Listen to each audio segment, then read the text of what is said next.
Dobrý deň, vážení priatelia, volám sa Dominik Čačo a som realitný maklér realitnej kancelárie Remax Vista. Nachádzame sa vo Vrakuni na Železničnej ulici číslo 10, kde vám chcem ukázať novostavbu bytového domu, ktorý obsahuje 8 dvojizbových bytových jednotiek.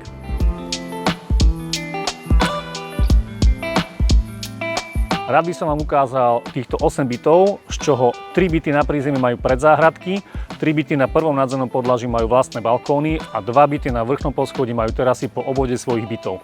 Poďme sa spolu na to pozrieť. Novostavba bytového domu spĺňa najprísnejšie energetické kritériá a dosiahla energetický certifikát A0. Solárne panely na streche bytového domu slúžia na ohrev teplej úžitkovej vody a samozrejmosťou je aj predpríprava na klimatizáciu v každom byte. Vykurovanie bytov zabezpečujú radiátory napojené na vlastný plynový kotol pre celý bytový dom. Benefitom je bezproblémové parkovanie vnútri objektu. Bytový dom má k dispozícii 10 parkovacích miest, ktoré sú vybavené predprípravou na nabíjanie elektromobilov. Pozývam vás na deň otvorených dverí, ktorý sa uskutoční 20. apríla 2024 od 10:00.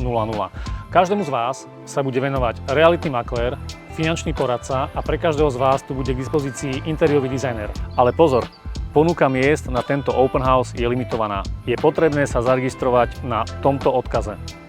Tešíme sa na vás.